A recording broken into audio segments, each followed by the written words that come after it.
Oui, les amis du groupe UDPS, le peuple.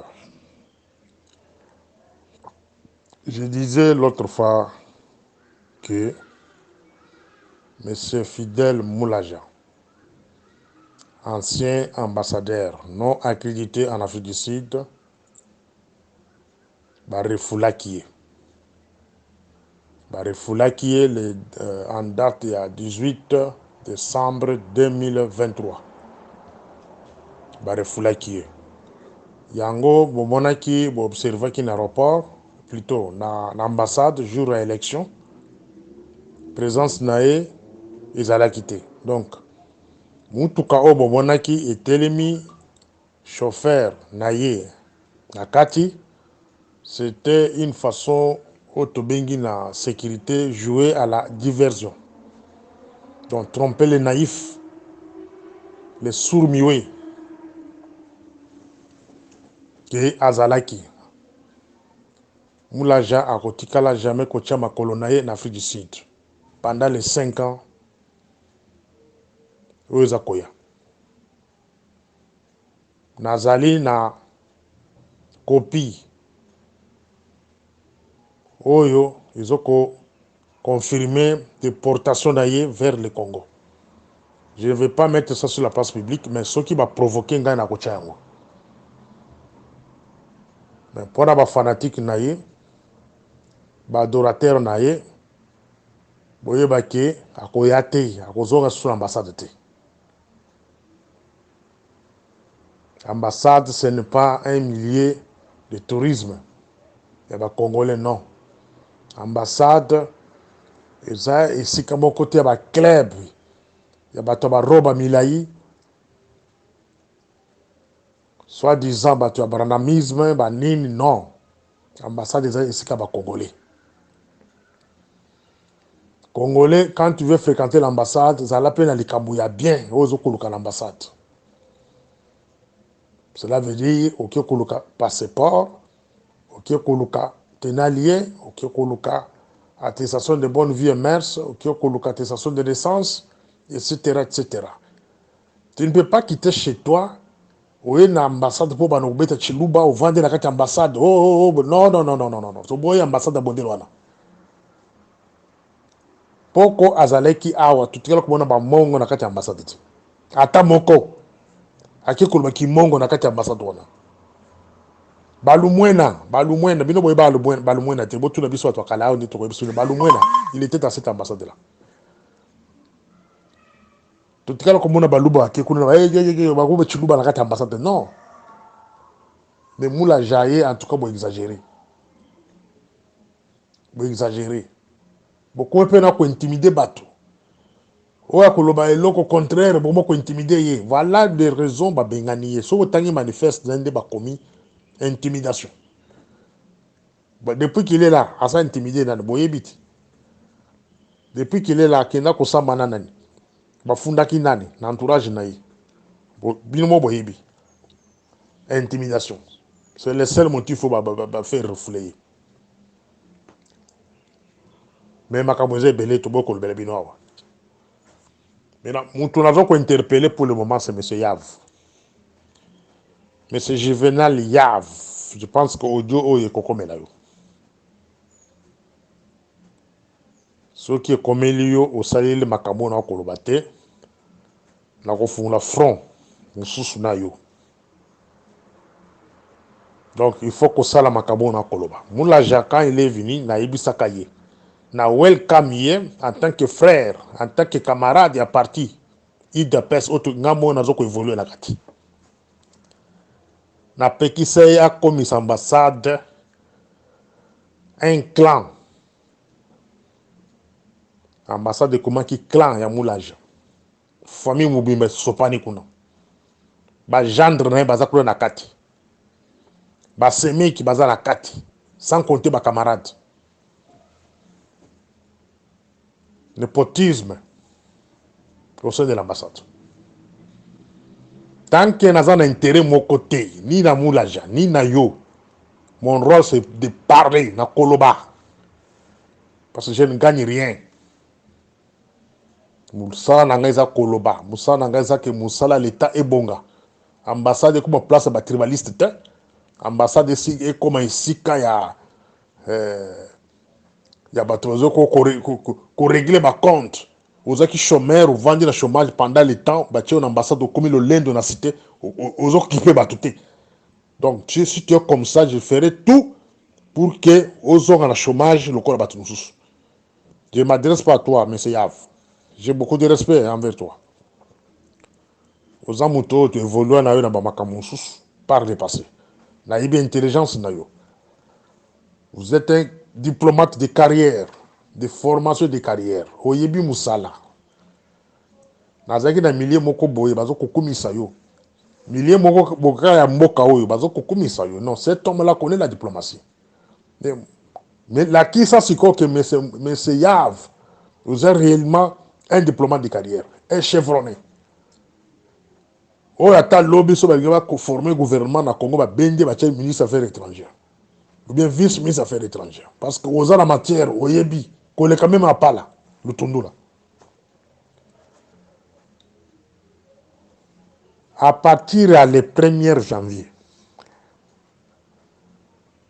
o nyonso ayaka na moulage na kati ya ambassade tolingi komona wana te.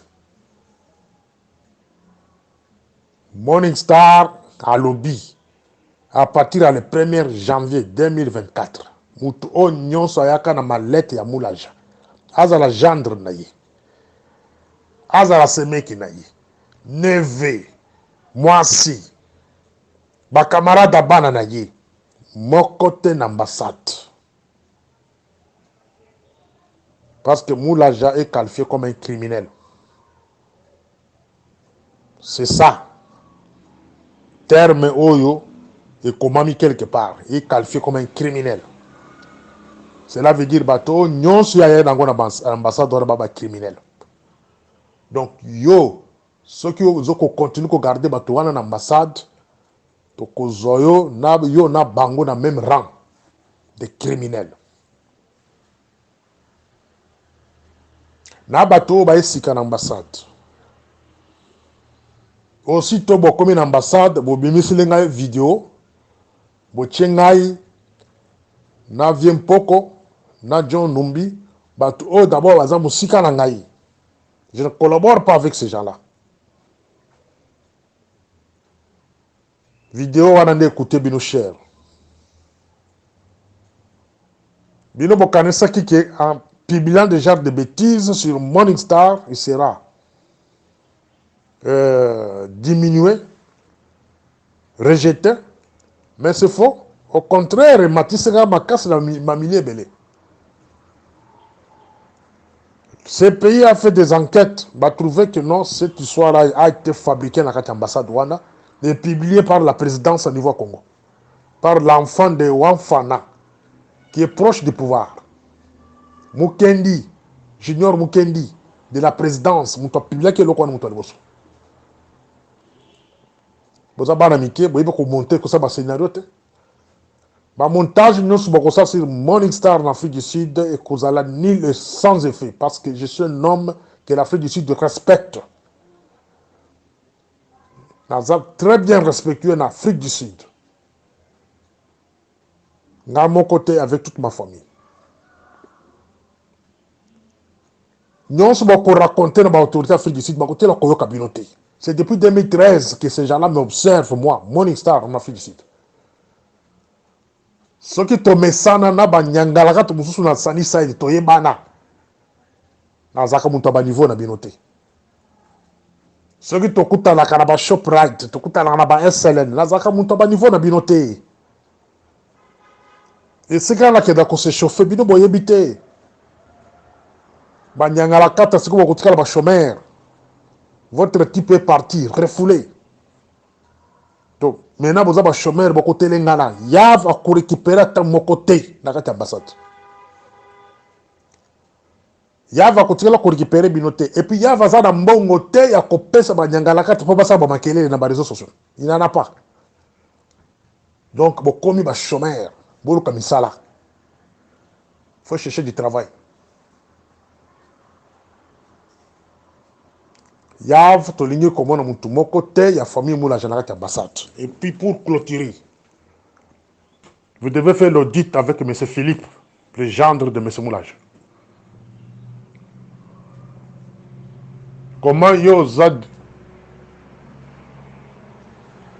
diplomate de carrière, ministre conseiller, mais finance et ambassade, ma pêche na moutou, ni agent d'appui de l'ambassade, agent d'appui de l'ambassade des bateaux affaires étrangères à Tudaka. Finance en Mboka Bapesi, entourage ya Moulage. Donc, ma cambonio sur l'ambassade, logistique, sécurité, entourage ya Moulage. Et Batongo peut appeler Biloko, sont des gens inconnus. Même dans le niveau qui chasse Baïbi Bangote. Donc, à partir de la semaine prochaine, il faut nayo kakemi tukanyo sur ambassade, oise pas Moulage, ils ont le pango. Ba Mercedes o mpoko atikaka, ni balé, il faut zonga. Audit sur l'argent, makamambongo. Il faut toyer combien Moulage atiki la caisse. Bon, raconter bisote que non, caisse ambassade des vide. Non, je vous surveille, même à distance. L'ambassade signe au moins 250 visas par jour à 300 visas. Ce qui te ligne tout dans un chiffre normal, c'est dans de 800 000 à 1 million de rentes par jour. Moi, je compte l'ambassade. Il faut toyer l'État Moulage, ça fait 2 ans avant, moi, je combien l'ambassade. Et puis, Mikanda Lupango. Lupango, on a sombi, on a fait toyer, ils ont combo nani. Voilà, le dossier n'a côté que là, yo Yav, ministre conseiller. Donc, voilà.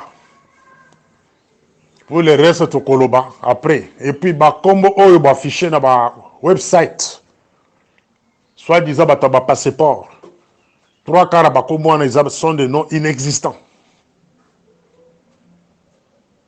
Audit pour un passeport, il faut toyer combien, tu as un passeport, combien va récupérer, combien qui chasse ça et c'est recevoir un passeport.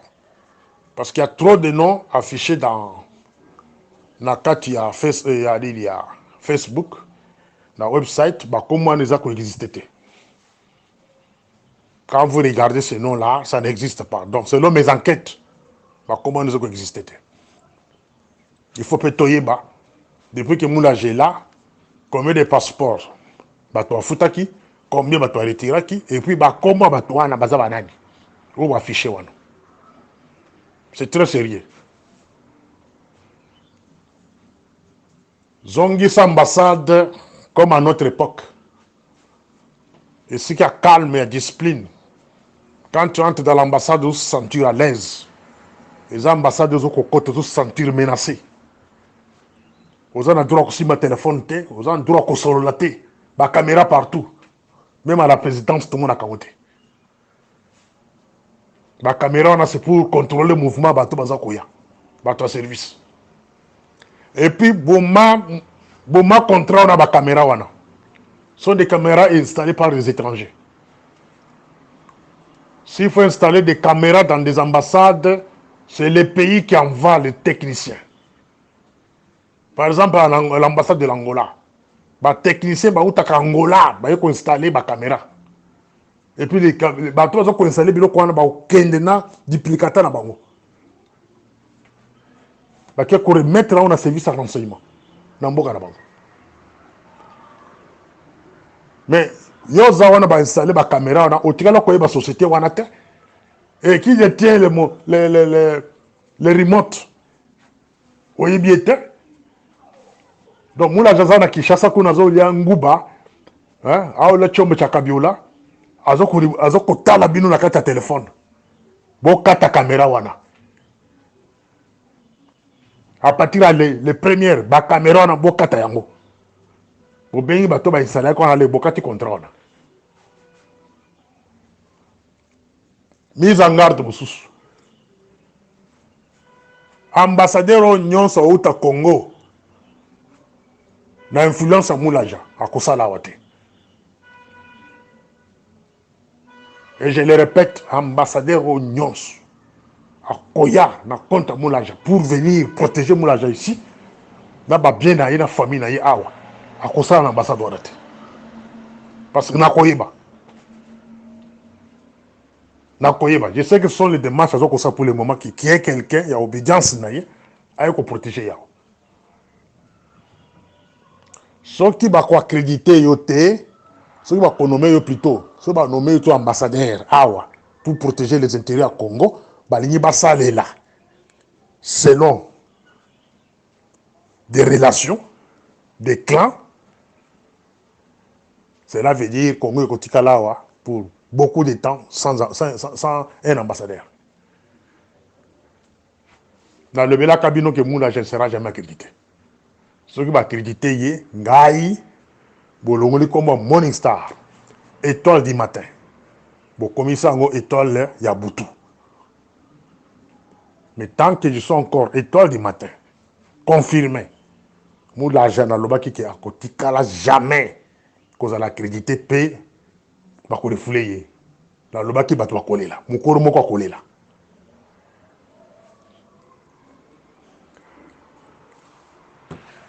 J'ai surtout le problème avec son entourage. Lui, Moula, en personne, je n'ai pas de problème avec lui. C'est un frère que j'aime bien. Le problème, c'est son entourage. Il est entouré de bandits et de voleurs. De gens arrogants pour rien. Bah, toi, on a des bassales qui sont sur côté les Zamba. Des gens très arrogants. Les criminels. Na attaché militaire, on a bien asikaye awa. On a mis ben dans nous autres avant de place à Moko. À quoi il y a piège à moulage. À qui on va dans l'ambassade. Yo, quand on va dans l'ambassade, des années. Bah, si ça qui touche. Parce que yo, na ye, beaucoup de na ni clan Moko.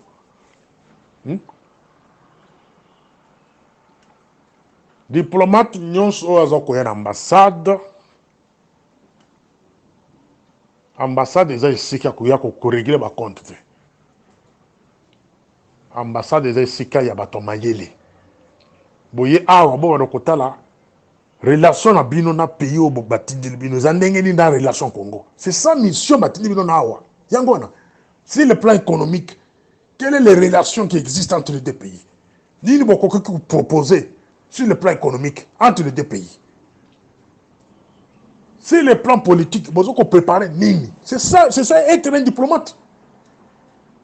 Ceux qui ont la sécurité, ceux qui ont attaché militaire, mais bino bozo ko ya awa bovande na bakwen comme Morning Star na monoko.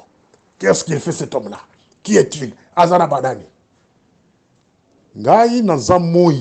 Quand vous vous approchez à moi, na ba intention ma bena kozi ki sabino. Renseignez-vous. Renseignez-vous. Ngai na zamoi. Si on vous envoie ici, pour vous checker comment on a monoko na bino, vous vendez la rababiro na comment on a.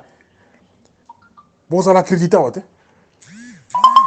beaucoup ça l'a crédité. Tu peux pallier. Parce que moi, je travaille avec des esprits. Quand tu m'attaques, je t'envoie des esprits. Pour ne pas déranger Vina. Bon, on va raconter la date à l'élo. Tu as le 26 décembre. On a un problème dans l'année. Bon, tu as la vie à partir du 1er janvier 2024. Ce qui est conseillé, pardon. Beaucoup de gens ont dit. Mon toutou, je dis bien mon toutou. On a un problème dans l'année.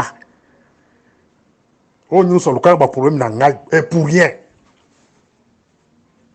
Ce qui est tout belaté. Beaucoup de gens ont dit. Dans un docteur, dans un magicien, mais je sais de quoi je parle. Bah, diplomate, je vous souhaite bonne fête. Il y a l'an 2024, dans 5 jours. Je vous souhaite de bonnes choses, de bonnes chances, en commençant par M. Yav et toute sa famille. Je sais que tu es un homme intègre. Mais la Kisa quand même est un homme intègre depuis que tu es là, ou engagé Kakabouan non moi aussi à Moko dans une ambassade. Je ne peux pas te tenir de rigueur pour moi à Moko. Mais bah ouais bah mais ma famille Mubimba. Balungo ambassade. Balungo ambassade. Ba caméra, j'insiste, la caméra ne fait qu'une fois. Parce que nous là, j'ai vendu la Kinshasa, donc contrôler bien à partir du téléphone. Donc il n'y a pas de secret dans l'ambassade. Kobanga yete, monsieur Yav, ce monsieur-là ne reviendra jamais ici. Et puis Congo ko imposer biso yete. Il ne viendra jamais ici. Na zoko loba bien, même na Chiluba, moula je ke no pingana munemo kabijito. Ça je parle au Kasaimbo yo kabien. Ba to ke na fréquenter na Chiluba kuna. Ke na opingana munemo kabijito. Ba mui pata. Donc il est chez nous. Voilà. C'était mon histoire.